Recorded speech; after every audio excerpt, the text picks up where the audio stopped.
May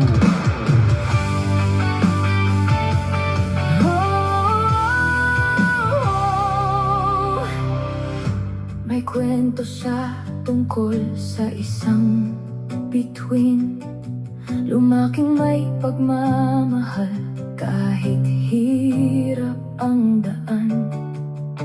Ngiti lang ang nakita ng buong mundo, ngunit hindi ang luhang lihim na itinago.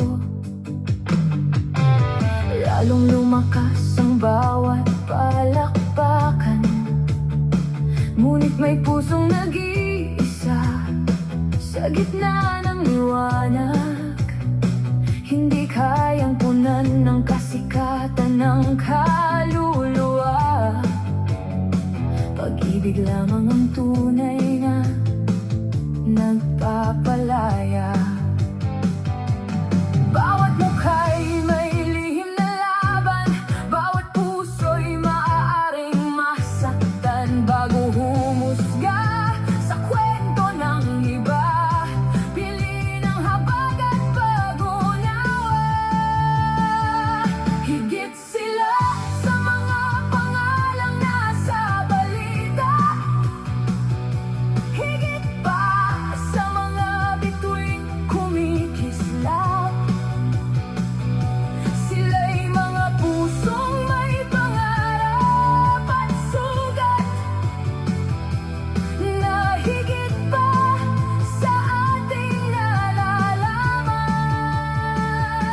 Kaya't ialay natin ang kabaitan, hayaan ang ating salita'y magpagaling, magpasalamat sa ligayang ibinibigay nila,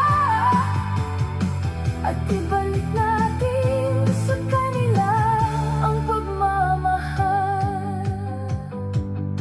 Sa bawat awit at kwentong ibinahagi, sa bawat sayaw at halakhak ng marami, may sakripisyo sa likod ng tagumpay, at tibay ng loob na hindi natin namamalayan. Nakikita natin ay bahagi lamang, hindi ang buong buhay sa likod ng entablado. Bawat ngiti maaaring may pinagdaraanan, at bawat kaluluwa'y karapat-dapat sa paggalang.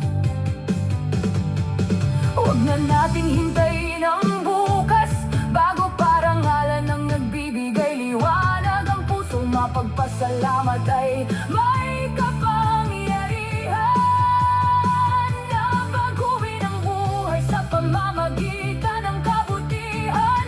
Sikat man o hindi, mayaman o salat, pantay-pantay tayong lahat. Bawat tao ay nangangailangan ng malasakit, at bawat puso'y karapat-dapat mahalin. Higit sila sa mga bituing nasa kalangitan, higit pa sa kasikatan at kayamanan. Sila'y mga anak, magulang, kapatid at kaibigan, na tulad natin ay may damdamin. Piliin nating magmahal kaysa humusga, at magtulungan sa bawat pagkakataon, sapagkat ang pinakamagandang pamana sa mundo ay isang pusong puno ng pag-ibig. Sa likod ng tanglaw ay may isang tao, sa likod ng kamera ay may pusong tumitibok. Pahalagahan natin ang bawat buhay na kasama natin. habang narito pa sila, nang may pasasalamat